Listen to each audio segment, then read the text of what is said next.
Hi friends, I have some sad news. Our hero, Tito Vargas, he passed away this week from a heart attack. He was 59. Tito's story is a very special story. It's actually the most downloaded episode of Filter Stories. And I think one of the reasons is because it's so heartwarming. And it shows what life is like if you are a marginalized farmer trying to make it in coffee in Panama. Tito's story led to a collaboration with the Duolingo podcast, the language learning app. They loved it so much, it became the season finale this year. And I'm really happy that while Tito was alive, he could see that his story was shared to many tens of thousands of people. Tito's Duolingo story was the first time that Filter Stories collaborated with a major podcast, and it helped bring attention to the struggles of many coffee growers. And this success actually helped lead to another success. Filter Stories has been nominated for a Sprudgie. Sprudge is a coffee news website, and it's a real honor to be nominated as one of 2019's best coffee podcasts. I'd be really happy if you could take a moment to vote for Filter Stories. There's a link in the episode description. This nomination is testament to the extraordinary people like Tito, who have remarkable lives and share them with me unreservedly, and people like you who take the time to listen. And so, let's honor Tito by listening to the season finale of the Duolingo Spanish Podcast, El Milagro del Café. I, like many people, wake up to a very specific routine: brewing my cup of coffee. You might actually be drinking some right now, but have you ever stopped to think about where that coffee comes from? The path that coffee took to get to your cup arguably starts with a man like Tito Vargas. Amo estar entre árboles de café. Cuando florecen, el campo tiene un perfume con olor a jazmín. The coffee trees on Tito's farm flower once a year for 3 days. Dozens of tiny white flowers burst open on every coffee branch, and it's as if the farm is covered in snow. Y, durante la cosecha, las ramas están llenas de cerezas de café verdes, amarillas y rojas. Tito grew up in Boquete, a town about 1,000 meters high on the side of the Baru volcano, the tallest mountain in Panama. His parents worked on coffee plantations, and Tito's dream since he was a kid was to have one of his own. His parents figured this was just a childish fantasy. Pero yo nunca abandoné mi sueño. Yo admiraba a mi padre y pensaba en la agricultura de una forma romántica. No sabía que podía ser tan difícil.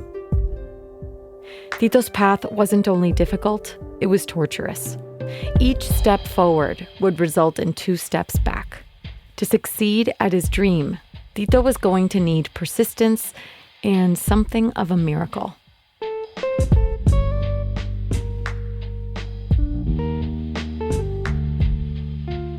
Bienvenidos and welcome to the Duolingo Spanish Podcast. I'm Martina Castro. Every episode, we bring you fascinating, true stories to help you improve your Spanish listening and gain new perspectives on the world. The storyteller will be using intermediate Spanish, and I'll be chiming in for context in English. If you miss something, you can always skip back and listen again. And we also offer full transcripts at podcast.duolingo.com. Mi pueblo es un lugar excelente para cultivar café, porque es muy alto y sus tierras son muy fértiles. Aquí se ha cultivado café desde inicios del siglo XIX. In the grand scheme of things, Panamanian coffee is tiny. It's less than 1% of Panamanian exports and less than 1% of global coffee production. But coffee often tastes better when it's grown at high altitudes, so Boquete has always had a good reputation for its beans. Yo vengo de una familia humilde. Mis padres nunca tuvieron tierra y siempre trabajaron para otras personas. Eran estrictos, pero muy afectuosos. Trabajaban muy duro para darnos una mejor vida a mí a mis 3 hermanos y a mis 2 hermanas. Tito's mother, Rosa, looked after the house, cooking and cleaning. Occasionally, she sold homemade food in town and washed clothes to earn some extra money. She also worked in coffee plantations during harvest time, or la cosecha. Mi padre, Alfredo, trabajaba muy duro en las plantaciones de café, 6 días a la semana. Él me enseñó la importancia de trabajar y ser responsable. Yo admiraba bastante a mis padres y los quería muchísimo. Tito's father wasn't paid much to work at the coffee plantation, about $25 a week back in the 70s. But it was enough to live on and send their children to school. They even were able to save a bit of money. Cuando yo tenía 6 años, mis padres pudieron comprar su propia casa en el centro del pueblo, cerca de una buena escuela. Ellos querían a toda costa una buena educación para sus hijos. Querían hacer de nosotros unos profesionales y evitarnos la vida y el trabajo en la finca. When Tito was a teenager in the 70s, he found ways to get money working on farms. Saturdays, Sundays, after school. When he was 16 or 17, he worked as a taxi driver, a welder, an electrician. With the money he made, he managed to buy 2 trucks. Cuando terminé la escuela, me di cuenta de algo. Si sumaba todo mi dinero ahorrado y vendía uno de mis camiones, podía llegar a tener unos $15,000. Era demasiado dinero para dejarlo en la universidad, pero podía usarlo para cumplir mi sueño. When he spoke to his dad about using that savings to buy a farm, Tito told him it could be a great place for him to retire. But his dad said, "This money should be for your education. Don't spend it on an old man like me. Your future is more important." Yo hice todo lo contrario y a principios de los años 80 compré una finca. Originalmente eran 3 hectáreas para criar vacas. Me gustó porque tenía un río pequeñito, pero no me gustan las vacas, me dan miedo, así que las vendí rápidamente. The night Tito signed the deed on his new plot of land, it was time to tell his parents what he had done. 2 of his younger siblings and his parents were sitting around the table. The TV in the corner was humming with the news. They were eating red beans, meat, and rice, a typical dinner. La verdad, yo tenía mucho miedo. Estaba nervioso. Las manos me sudaban y mi corazón corría a 1000 por hora. No sabía cómo iban a reaccionar. Cuando se los dije, puse el contrato firmado sobre la mesa para demostrar que todo era verdad. Tito's parents just continued eating in silence until they were done. They didn't have to say anything. Tito knew they were disappointed. But what was done was done. Durante casi 2 años, mi padre no conoció la finca. Ellos pensaban que era algo temporal, pero yo les iba a demostrar que mi decisión era mejor que ir a la universidad. Tito began by planting vegetables. He bought some orange trees, and his friends gifted him banana trees.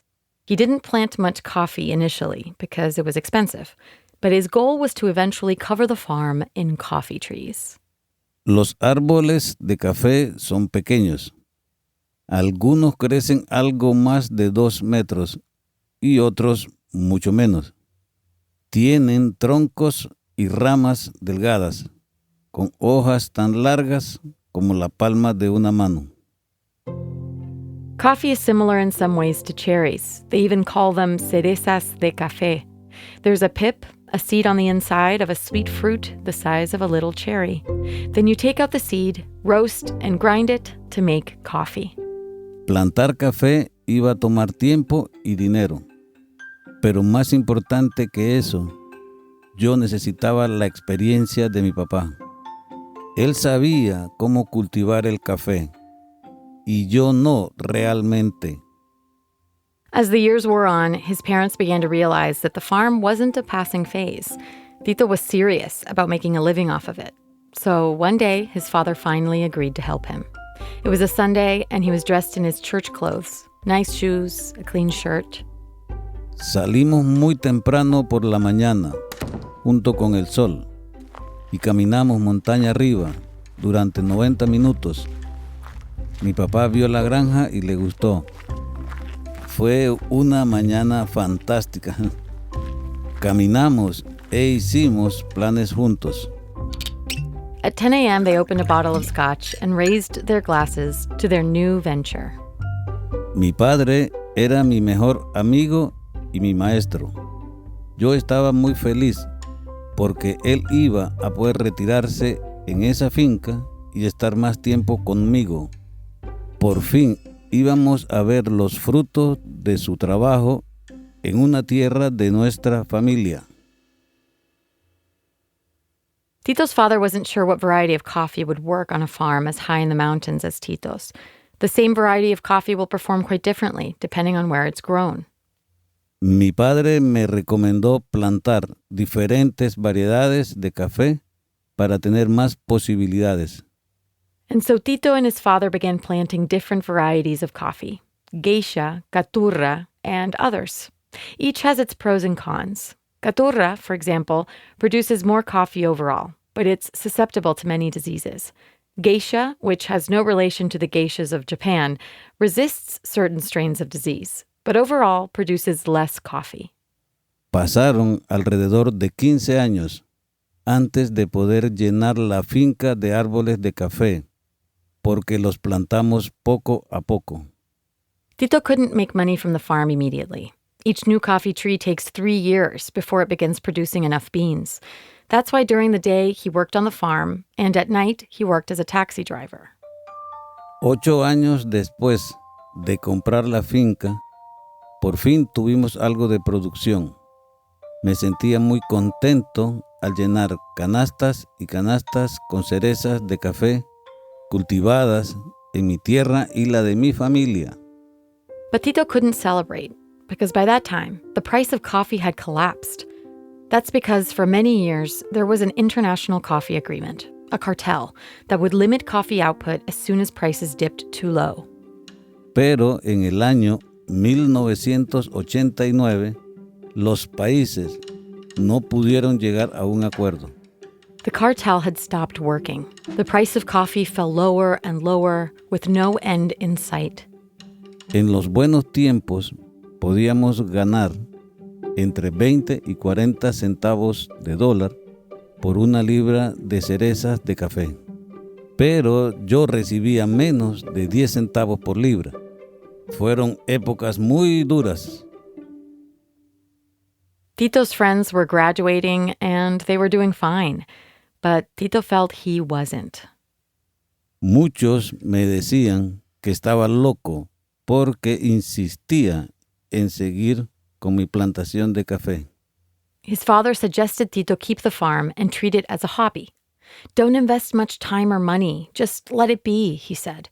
Abandoned or undermanaged farms are very common across Central America during hard economic times. Una vez más hice todo lo contrario. Ya habían pasado varios años de sacrificio sin obtener ningún beneficio. Empecé a pensar que el error había sido comprar la finca, justo como mi padre me lo había dicho. Así que decidí venderla. But after a year of being on sale, there was not a single buyer, which was understandable, really. Who would want to buy an unprofitable coffee farm? Durante todo ese año, yo pensé en otras formas de salir de mi complicada situación, pero no era fácil. So Tito started reconsidering an idea he had ruled out years before because it was just so crazy: to process his own coffee.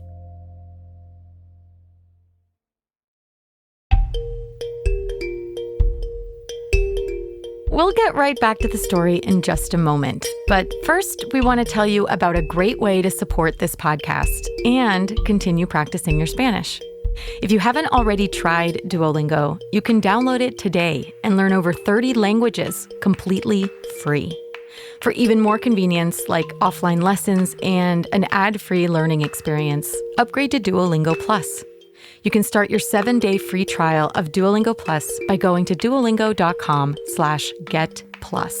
Your subscription supports free content that you already know and love, like this podcast. Thanks, and now let's get back to the story.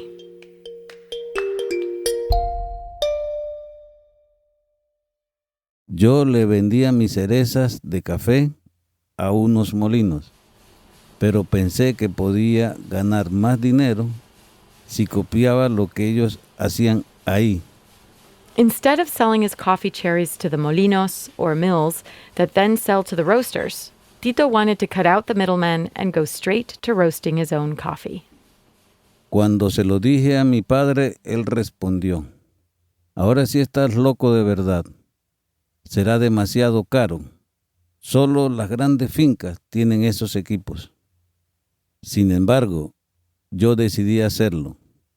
El problema fue que el banco no quiso darme un crédito, pero eso no me iba a parar.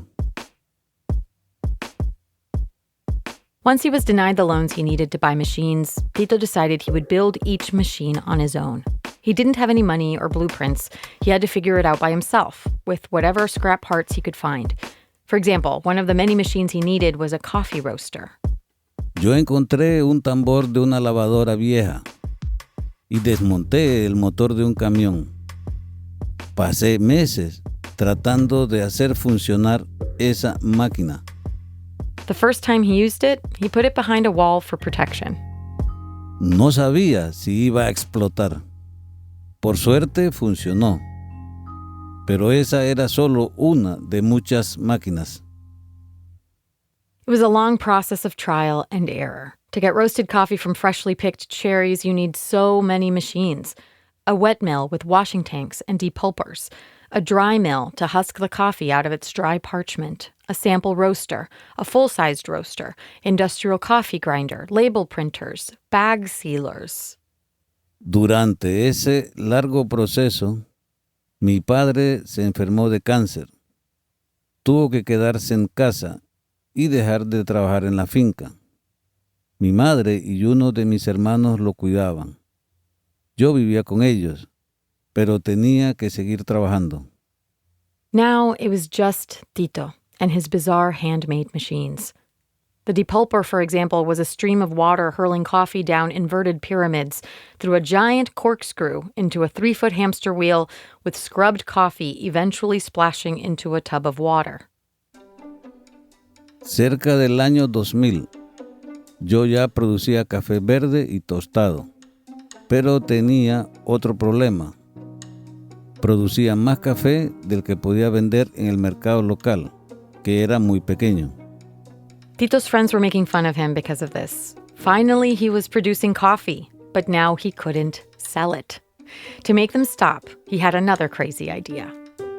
He was going to sell his coffee in Japan. Era la idea más increíble que pasó por mi cabeza. Lo dije para que dejaran de molestarme. But it wasn't entirely a joke. Japan is a big export market for coffee, much like Europe and the US. Tito thought he needed to export his coffee somewhere, so he realized he needed an export license.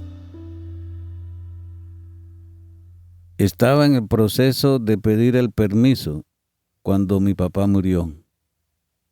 Fue un momento muy triste para mí. Él era una parte muy importante de mi vida y ya no estaba. Mi mejor terapia fue seguir trabajando. Soon after, his mother also passed away. All this time, Tito was living in his parents' home and seeing them every day. Now they were gone. Fue un periodo muy traumático para mí. El trabajo fue mi refugio y la forma de honrar a mis padres. And he was almost ready to export his coffee. The coffee farm his father helped him create was finally about to be profitable. But just as he was getting his export papers in order, the price of coffee collapsed again. Ese fue el peor colapso en el precio del café en 30 años. In the early 90s, Vietnam's government promoted intense growth in coffee farming, and within a matter of years, the world was full of less expensive Vietnamese coffees. By the end of the 1990s, this oversupply caused the price to plummet. Muchos amigos me dijeron, deja de ser esclavo de esta locura. Por segunda vez yo pensé vender la finca. Ya habían pasado casi 2 décadas desde que la compré. People made offers, but Tito had second thoughts. Now, this farm stood for something much more valuable, his connection with his dad. Él me ayudó a plantar los árboles. Todo lo que sé sobre el café viene de mi padre. Y entonces yo entendí algo. Tenía que seguir.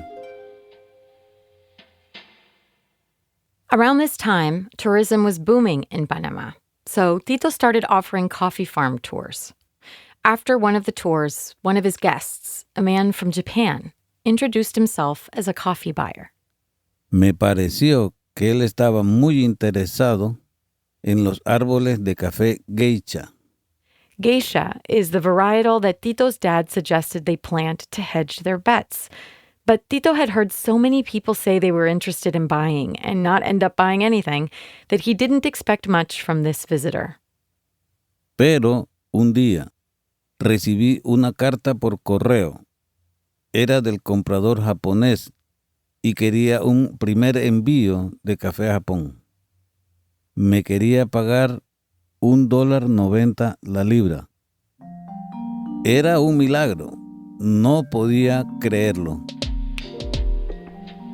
It turns out that the geisha variety had just smashed world records. Growers had figured out that when it's grown at high altitudes, like Boquete's volcanic soils, it explodes with flavor. It's like putting your nose into a freshly picked bouquet of flowers. Fue la mejor herencia que podía recibir de mi padre. Yo sé que él estaría muy orgulloso de mi persistencia. Nowadays, geisha regularly smashes auction records, and world barista champions will often choose geisha to pull the best-tasting espressos in the world. Es casi seguro que originalmente la variedad geisha viene de Etiopía. Hoy se cultiva a lo largo de Latinoamérica y se toma principalmente en lugares como Japón, China, Taiwán y Corea del Sur. The farm that Tito struggled to maintain, and at points even to sell, is now some of the most highly prized coffee-growing land in the world. He has joined an incredibly small group of coffee farmers who sell their entire harvest even before the coffee beans are picked.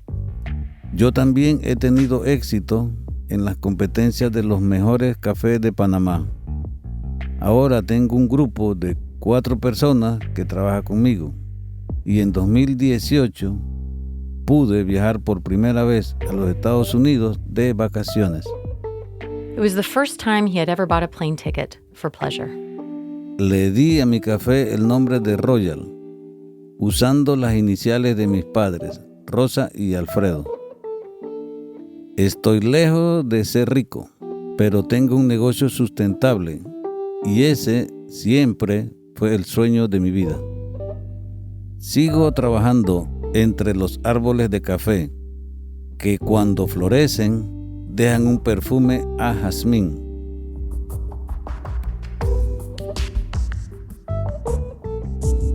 Hector Tito Vargas is a coffee farmer in Panama.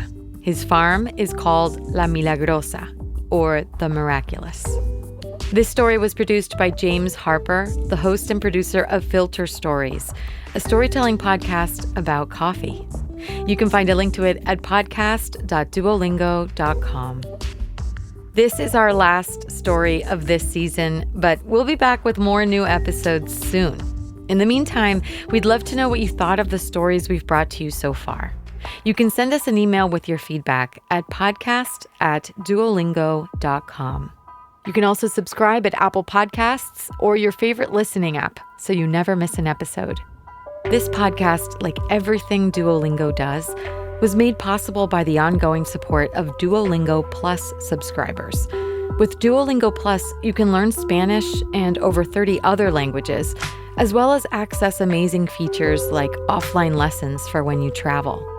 You can get a 7-day free trial of Duolingo Plus right now by going to duolingo.com/getplus to sign up. Again, that's duolingo.com/getplus. The Duolingo Spanish Podcast is produced by Duolingo and Adonde Media. Our editors include Megan McDowell, Marco Avilés, and Sarah Barrett. Our supervising editor is Catalina May. Our mixers include Ana Lucia Murillo, Maria Muriel, and Claire Mullen. Our sound design and mastering engineer is Martín Cruz Farga, and our production manager is Mariano Pachela. Our editorial assistant is Grant Fuller.